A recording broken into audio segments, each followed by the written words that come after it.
Hello and welcome to Nihongo Gamer Ultimate Comparison Hardware. Today we're going to be comparing old 3DS XL to the new Nintendo 3DS XL in terms of hardware. Now we're going to be breaking this video up into two parts. It's going to be hardware and the other part's going to be software and games. So if you want to find the link to the other video, check in the description below. Many of the main changes have already been covered in a separate video for the regular new Nintendo 3DS, so I'll put the links to those videos in the description below as well. However, today we're going to be covering only those differences that are specific to the Nintendo 3DS XL model between the old model and the new model. Let's get comparing.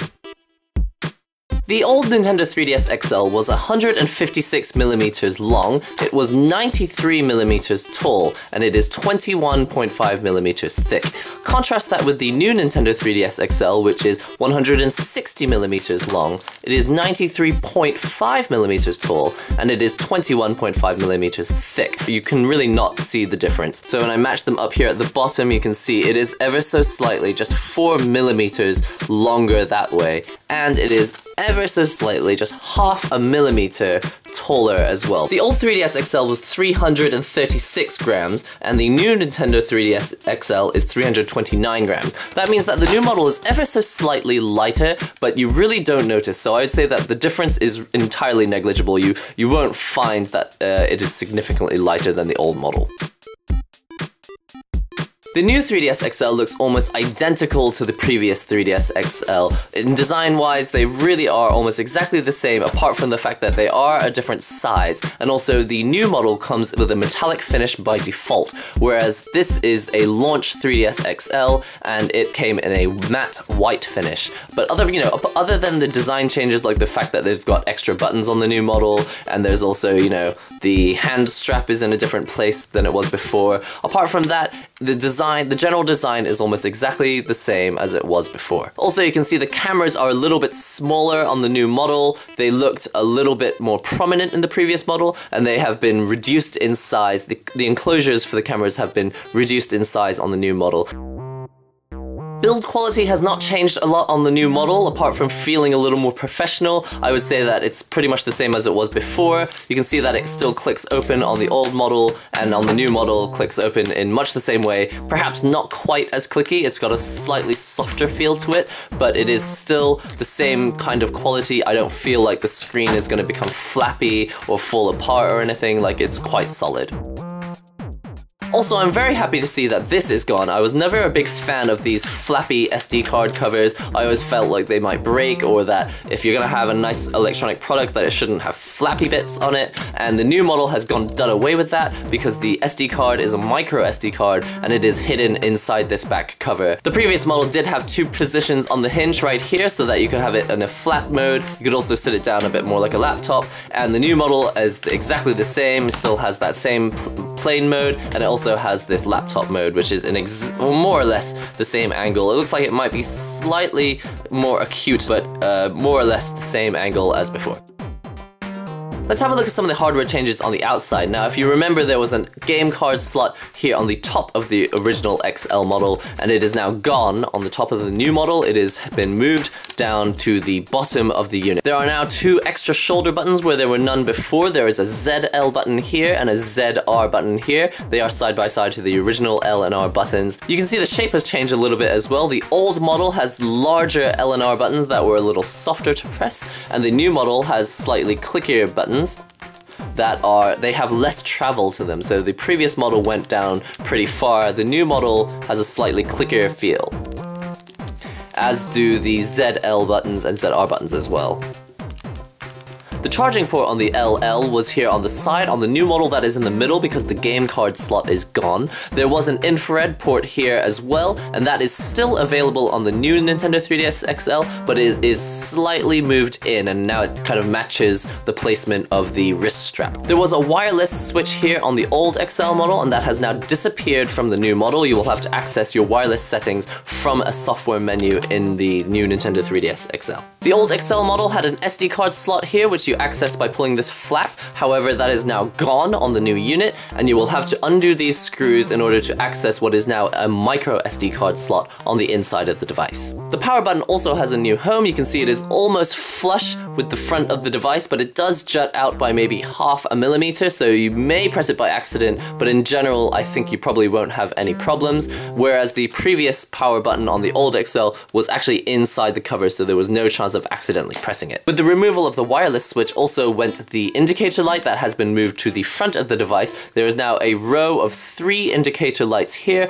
plus the microphone hole, and they sit quite nicely in a row here on the front of the device. On the old Nintendo 3DS XL, we had these 2 rubber bumpers that kept the screens from touching each other, and on the new device we have exactly the same thing, but perhaps these bumpers are just a sliver taller than they were before, maybe by about half a millimeter. As you can see, I've been using it for a couple weeks now, and I haven't noticed any lines appearing on the screen, and I generally don't wipe it, so that should be fairly accurate. There were 2 places where you could attach a wrist strap on the old 3DS XL, here on the right corner and the front left corner. They have disappeared on the new device, and they've been replaced by a single wrist strap or keychain strap, which is here on the top, which is the same as the regular new Nintendo 3DS. The headphone port on the irregular XL was here on the bottom left, and that could have got in the way of your palm while you were playing, and in the new model it is here in the middle, and I think that is a more sensible place for the headphone port because it will definitely not get in the way of your hands while you're playing. On the previous model there was a long indicator light here that told you whether some of your friends had come online or if you had received a message, and on the new model it is a single square and is a little bit smaller than before. The touch pens have also changed now, where we had a touch pen that came out the side of the device here on the old 3DS LL. We now have a bottom loading touch pen on the new device. They are both equally as easy to access as before, and this is about the difference in length. You can see the old model had a slightly longer stylus, but only by a touch. It's really not that much longer, and I would say that the new one is actually quite a bit easier to use because it's thicker and just nicer to hold. Feels a bit like a crayon. The changes on the inside are identical to the new Nintendo 3DS with the regular sized model. There is an NFC chip inside which allows us to use amiibo toys. There is a faster CPU processor, which means that it can load games a little bit faster and also play games that are exclusive to the new Nintendo 3DS. There probably won't be that many, but it is capable of playing those exclusive games. There's also a better camera than before. They are the same resolution as each other, but the new model will handle low light much better than the previous model. You can also see there is a black spot here next to the camera, and I believe that this is an infrared beam which helps illuminate your face so that in dark situations it can still track where your face is for the 3D blur reduction. On the old 3DS XL they had these round speaker holes, and I don't really know why, but they've just changed it back to the plus sign. They must have just given up on the design, but other than that, they're exactly the same. Okay, everyone always wants to know how loud the consoles are. I always thought that the old model was a little bit too quiet, and hopefully the new model will be louder, but I'm not sure, so let's go ahead and click on them one by one. This is the old model first.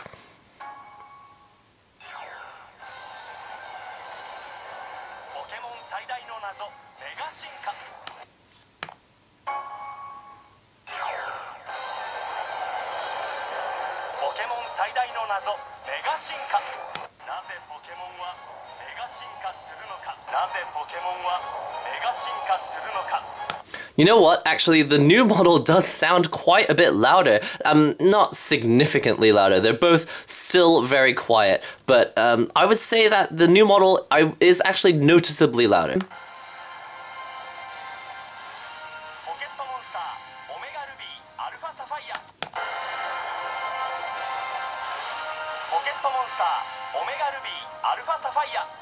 Okay, I'm really happy with that. I thought that this one was way too quiet before, and yes, I think the new model is still a little bit too quiet, but it is quite a bit louder than the old model, so that is a significant improvement, and I'm very pleased with that.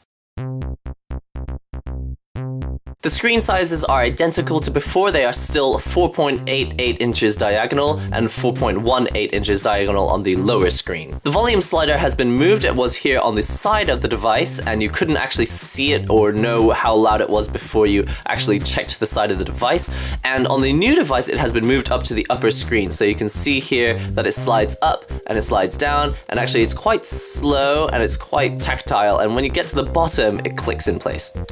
And the same goes for the 3D blur slider. It slides up and down quite slowly, and then when you get down to the bottom, it will also click in place. In terms of controls, we still have the analog slide pad and the original D-pad. It still clicks just like it did before, but importantly, we now have the C-stick, which means that we don't have to use the Circle Pad Pro like we used on the old unit. We can now only use the C-stick, and it will play just like it did for any Circle Pad Pro games. However, it doesn't move, so it's not like a real analog stick or circle pad. It is called a C-stick because it is a new type of device. It works a bit like an IBM ThinkPad with those little nubs that you had to press. So it doesn't move, but it does work in practice, and I'm quite used to using it now. Now there is a ridge here on the new 3DS XL, just like the new 3DS, and that is so that your thumb can just sit here comfortably without feeling like there's anything pushing into it. It doesn't have anything to do with getting in the way of the button when it closes, because it is so far away that it wouldn't interfere with it. It really is just so that your thumb feels comfortable. The ABXY buttons are also different. You can see they were a plain color with gray on top, or they could have been with colored letters depending on what model of 3DS XL that you had, but the new model will all have Super Nintendo colored buttons for the A, the B, the X, and the Y lettering. And it is only printed, so you can see it is not inset into the button. You can't feel the letter. It is just a colored letter on the plastic button. Now that's different to the new Nintendo 3DS. On the new Nintendo 3DS, the entire button is Super Nintendo colored, but the 3DS XL only has the coloring on the letters, and I think that's to make the device feel a bit more adult and less childish, whereas I think they're aiming the regular new Nintendo 3DS at a slightly younger crowd. That said, it doesn't mean it's for children.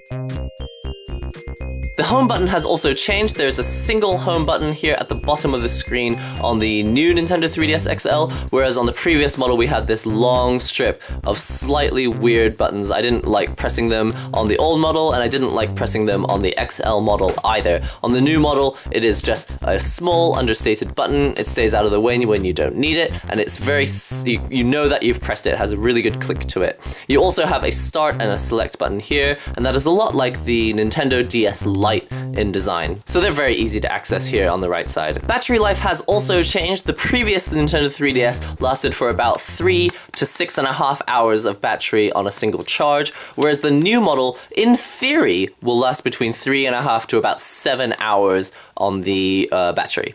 Okay, that's all we have time for. I've done my best to compare the old model to the new model. I hope that helps you decide whether you want to go for the old one, stick with the old one, or maybe if you want to upgrade or wait for the new model to come out before you purchase. As always, lots of questions do go unanswered. If you do have a question still, do leave them in the comments section below, and I'll do my best to answer them in a future video. Don't forget to comment, subscribe, share the links and all that good stuff, and I'll see you next time. The new model does sound quite a bit louder. I don't feel like the screen is going to become flappy or fall apart or anything. The new one is actually quite a bit easier to use. Which console is faster at downloading games? So yeah, you won't be winning any photography competitions. The new model is a little brighter. It looks like it's popping out of the screen, and it's not even on 3D at the moment.